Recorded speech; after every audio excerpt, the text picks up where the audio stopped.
Saudara-saudara yang dikasihi oleh Tuhan kita Yesus Kristus, marilah kita akan mendengarkan sabda firman Tuhan.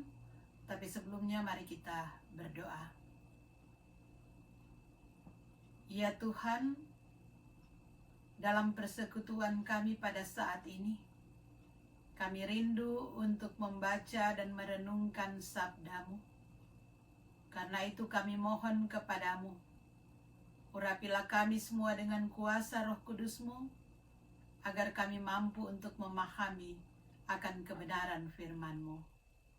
Terima kasih Tuhan di dalam nama Yesus. Amin. Saudara-saudara, pembacaan Alkitab kita pada saat ini dari kitab Efesus pasalnya yang ketiga, ayat 14 sampai 21. Efesus pasal 3 ayat 14 sampai 21 di bawah judul Doa Paulus. Bunyinya demikian. Itulah sebabnya aku sujud kepada Bapa, yang daripadanya semua turunan yang di dalam surga dan di atas bumi menerima namanya. Aku berdoa supaya Ia menurut kekayaan kemuliaannya menguatkan dan meneguhkan kamu oleh Roh-Nya di dalam batinmu, sehingga oleh imanmu Kristus diam di dalam hatimu dan kamu berakar serta berdasar di dalam kasih. Aku berdoa supaya kamu bersama-sama dengan segala orang kudus dapat memahami betapa lebarnya dan panjangnya dan tingginya dan dalamnya kasih Kristus, dan dapat mengenal kasih itu sekalipun ia melampaui segala pengetahuan.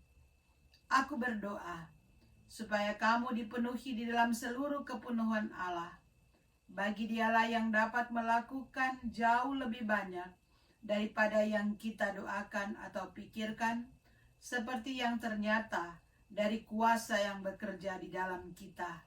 Bagi Dialah kemuliaan di dalam jemaat dan di dalam Kristus Yesus turun-temurun sampai selama-lamanya. Amin. Saudara-saudara, sampai di sana pembacaan Alkitab kita pada saat ini. Terpujilah Kristus. Saudara-saudara,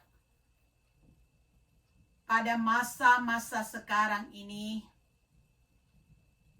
maka ada satu kata yang sangat populer, yaitu kata virus.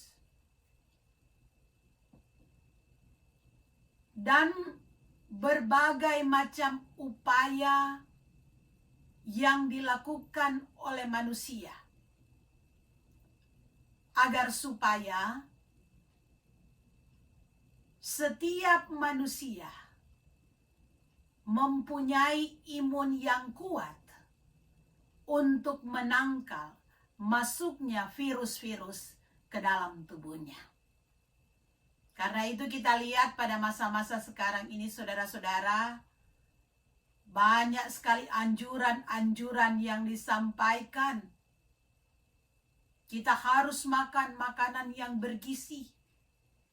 Kita harus minum vitamin agar imun kita kuat, agar supaya virus itu tidak masuk menyerang tubuh kita. Karena kalau tubuh kita lemah, maka virus itu mudah untuk menghinggapi tubuh kita. Nah, saudara-saudara,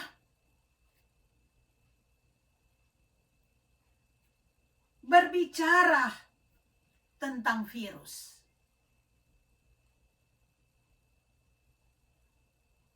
itu bukan hanya berbicara dari segi kesehatan, tetapi juga berbicara dari segi kerohanian. Karena saudara-saudara, virus-virus yang ada di dalam kehidupan dunia sekarang ini pun semakin merajalela, yang mengganggu, yang ingin masuk di dalam kehidupan orang-orang beriman. Karena itu diperlukan suatu daya tahan tubuh, diperlukan suatu daya tahan iman yang kuat menghadapi godaan-godaan, tekanan-tekanan pada masa-masa sekarang ini.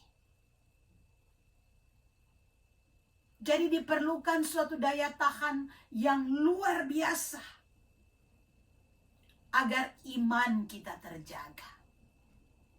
Karena ketika iman kita terjaga, maka kita pasti mengetahui melalui kuasa Roh Kudus, kita akan diingatkan mana yang harus kita lakukan dan mana yang harus kita tolak dalam hidup ini.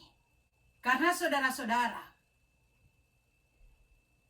jika iman kita tidak kuat, ketika daya tahan tubuh kita melemah, maka disinilah masuk virus yang membuat kita tidak berdaya. Karena itu, di dalam kerohanian kita, maka kita pun diingatkan. Ada suatu resep-resep yang harus kita ketahui agar supaya iman kita akan tetap terjaga. Apa yang harus kita konsumsi, saudara-saudara, agar iman kita tetap kuat? Tentunya kita harus selalu mengkonsumsi vitamin-vitamin firman Tuhan. Karena firman Tuhan inilah yang akan selalu mengingatkan kita. Firman Tuhan itu juga yang akan memberikan kekuatan kepada kita ketika kita lemah. Kita melihat di dalam pembacaan kita tadi, Paulus di sini, dia mengajarkan bahwa berdoa itu bukan hanya di dalam sikap doa. Maksudnya di dalam doa ketika kita lipat tangan, tutup mata. Tetapi Paulus mau mengatakan bagaimana doa itu menjadi bahagian dalam kehidupan kita setiap hari. Jadi bagi Paulus, saudara-saudara, doa bukan hanya sekedar ungkapan hati yang muncul dari kata-kata. Itulah sebabnya Efesus 6 ayat 18 berkata, berdoalah setiap waktu dalam roh. Jadi doa itu tidak batasan-batasan setiap waktu. Kalau kita tafsirkan secara harafiah, saudara-saudara, tafsirkan secara bodoh-bodoh, kita akan katakan kalau setiap waktu, kapan kita kerja, di sini Paulus katakan prayer in the spirit. Dimanapun kita berada, kita merasakan bahwa kita bersama-sama dengan Tuhan. Dimanapun kita berada, kita merasakan Tuhan ada dengan kita, Tuhan dekat dengan kita, sehingga kita terus-menerus berkomunikasi dengan Tuhan. Karena kita punya Tuhan yang mengetahui sampai kedalaman hati kita.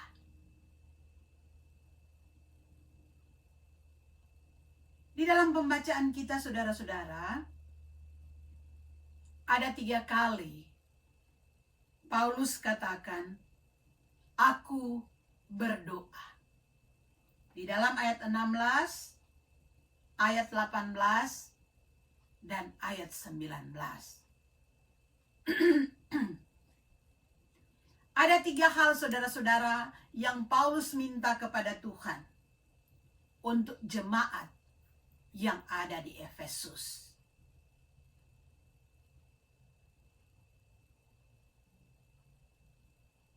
Ayat 16, intinya supaya hati dari orang-orang Efesus itu dikuatkan oleh Roh Kudus. Karena kalau hati mereka dikuatkan oleh Roh Kudus, maka imannya pun akan menjadi kuat. Dan kalau iman mereka kuat, mereka akan berakar di dalam Kristus. Tentunya saudara-saudara, apa yang menjadi doa Rasul Paulus untuk jemaat Efesus, itu juga doa kita untuk jemaat pada saat-saat sekarang ini, agar supaya iman daripada jemaat tetap dikuatkan, sehingga berakar kokoh, tetap kuat di dalam Tuhan. Walaupun situasi dan kondisi pada saat ini tidak menentu, tetapi tetap berdoa untuk jemaat agar dikuatkan, agar tidak terkena virus-virus yang merusak akan sendi-sendi kehidupan pada masa-masa sekarang ini. Rasul Paulus, dia katakan, aku berdoa. Itu yang mau diharapkan kepada kita. Walaupun pada saat ini kita tidak bersekutu bersama-sama, tetapi kita disatukan di dalam doa. Walaupun tubuh kita terpisah antara satu dengan yang lain, tetapi kita meyakini bahwa kita adalah tubuh Kristus yang harus disatukan oleh Kristus, dan kita disatukan di dalam doa permohonan kepada Tuhan Yesus Kristus untuk keutuhan tubuh Kristus, agar tidak terkena berbagai macam virus-virus yang ada. Saudara-saudara jemaat Tuhan, tanpa akar, tumbuhan itu tidak akan tumbuh. Iman kepada Tuhan yang berakar, itulah yang menghidupkan gereja, jemaat Tuhan.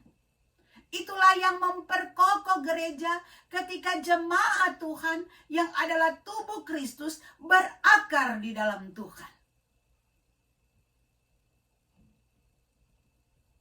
Doa Rasul Paulus yang kedua, saudara-saudara, supaya jemaat Efesus memahami akan kasih Allah. Pada waktu itu saudara-saudara, orang-orang Kristen di Efesus sedang menghadapi penindasan-penindasan. Itulah sebabnya Paulus ingatkan, biarpun mereka dibenci, tetapi Tuhan mengasihi mereka. Jika kasih manusia berubah, maka ingatlah bahwa kasih Tuhan tidak pernah berubah. Itulah sebabnya dia katakan, betapa lebarnya, panjangnya, tingginya kasih Kristus. Kasih Kristus kepada kita manusia tidak dapat diukur. Karena kasih Kristus itu sungguh luar biasa, yang selalu mengasihi kita, menaungi kita, anak-anak yang Dia kasihi.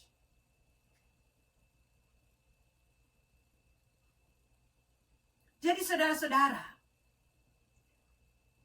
Paulus paham benar tentang kasih Tuhan. Sehingga Rasul Paulus, dia tetap kuat, tetap kokoh di dalam Tuhan. Walaupun banyak penderitaan, kesengsaraan yang dihadapi, tetapi imannya kepada Tuhan tidak pernah goyah.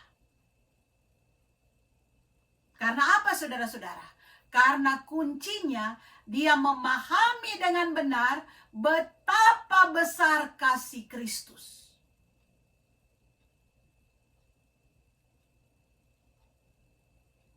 Kita lihat juga di dalam sejarah Alkitab, saudara-saudara.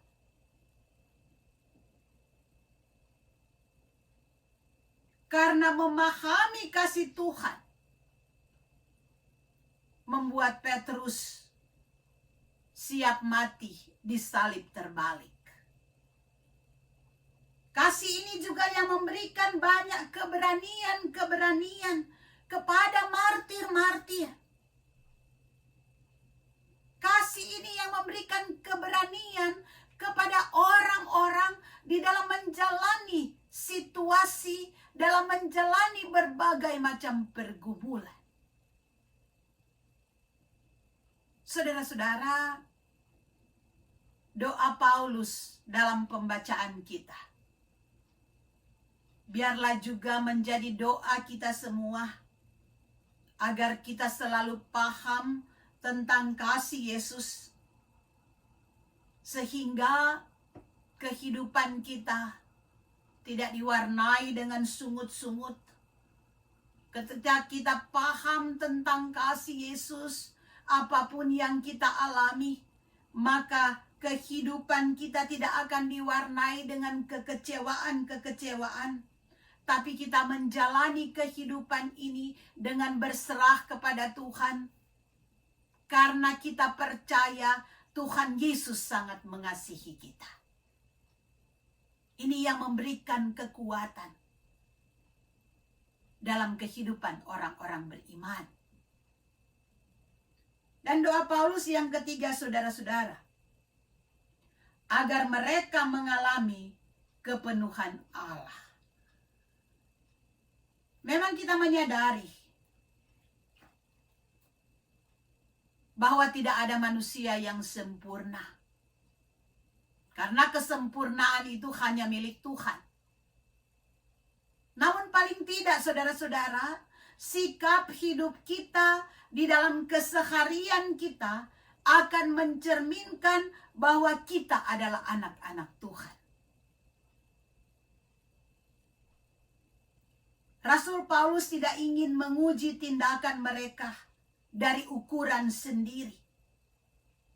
Tapi Paulus ingin agar standarnya dilihat dari kehidupan umatnya yang mencontohi akan hal-hal yang sudah dicontohkan oleh Tuhan Yesus. Karena itu, saudara-saudara, Rasul Paulus dia berdoa agar jemaat Efesus beriman kepada Yesus yang diikuti dengan tindakan. Jadi Paulus begitu peduli dengan kehidupan jemaat. Dan itu nyata di dalam doanya. Karena dia tahu bahwa doa itu begitu penting.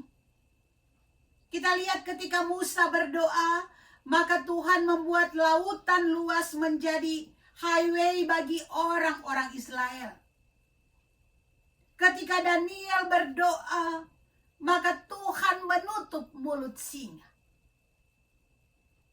Jadi sebagai orang beriman, saudara-saudara, kita percaya bahwa doa orang benar sangat besar khasiatnya. Karena itu, firman Tuhan pada saat ini mengajarkan kepada kita bagaimana pentingnya doa itu yang harus menguasai kehidupan kita dari hari ke hari. Bagaimana di dalam segala kesibukan-kesibukan kita merasakan kehadiran Tuhan dalam hidup kita.